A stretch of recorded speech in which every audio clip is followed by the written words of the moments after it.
S'alimenter et consommer. Des pistes pour agir avec l'encyclique Laudato Si du pape François. Constat actuel. La situation actuelle nous conduit à revoir notre mode de vie. Nous prenons conscience que notre monde est un tout et que nous sommes tous interdépendants. Du coup, nos modes de consommation ne sont pas rationnels et ont un impact direct sur le mode de vie d'autres habitants de la planète. En tant que chrétiens, cela nous appelle à nous interroger et à nous mettre dans la vérité par rapport à nos modes de vie. Oui, mais comment faire ? Des pistes ? La seule chose que nous puissions changer, c'est nous, comme disait Mère Teresa. Oui, mais par quoi commencer ?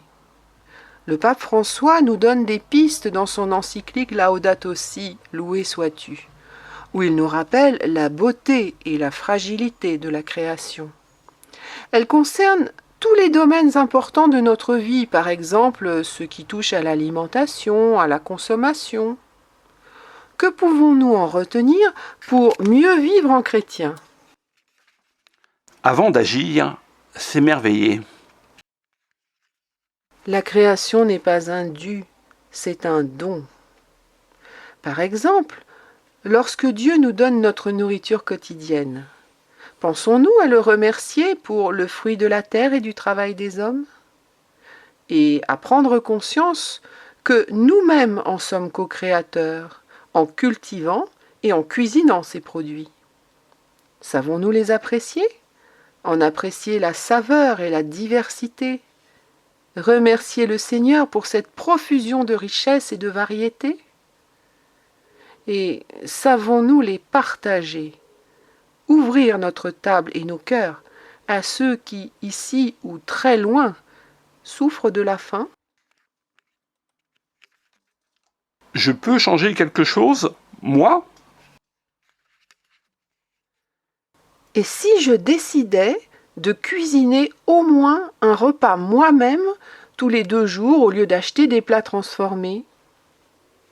Et si je décidais de donner à la banque alimentaire au moins 1 fois par an ou plus ? Ou à d'autres associations alimentaires ? Et si j'aidais à servir des repas aux plus démunis ? Et si je décidais d'entretenir et de réparer ou de faire réparer les biens de consommation que j'achète ? Et si je donnais ou recyclais ceux dont je n'ai plus besoin ou dont je ne veux plus, à faire enfin le tri dans mes placards ? Et si je me décidais à restreindre ma consommation pour n'acheter que ce qui m'est vraiment utile ? Et si j'acceptais d'être responsable ?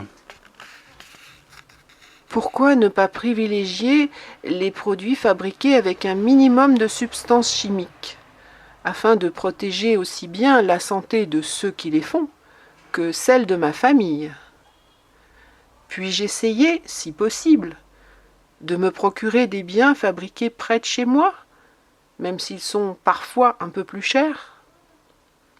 Envisager de ne pas consommer de viande ou même de protéines animales 1 fois par semaine, est-ce possible ? Comment être plus responsable vis-à-vis de ma consommation d'eau, celle que je bois, celle que j'utilise au quotidien ? Ai-je réfléchi à toutes les solutions qui me permettraient d'en économiser ? Chez moi, dans mon jardin. Être un consommateur vigilant, ça s'apprend. Et si je décidais de m'exercer à partir d'aujourd'hui ? À n'acheter et manger que la quantité de nourriture dont j'ai besoin.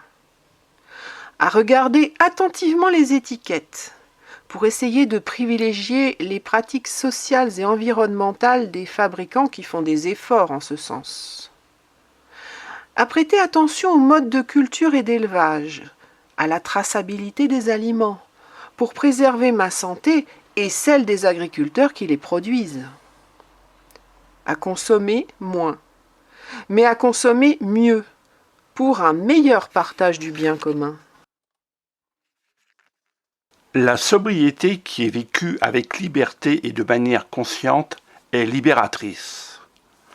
Faire l'expérience de ce qu'est valoriser chaque personne et chaque chose en apprenant à entrer en contact et sachant jouir des choses les plus simples. On peut vivre intensément avec peu. Laudato Si 223.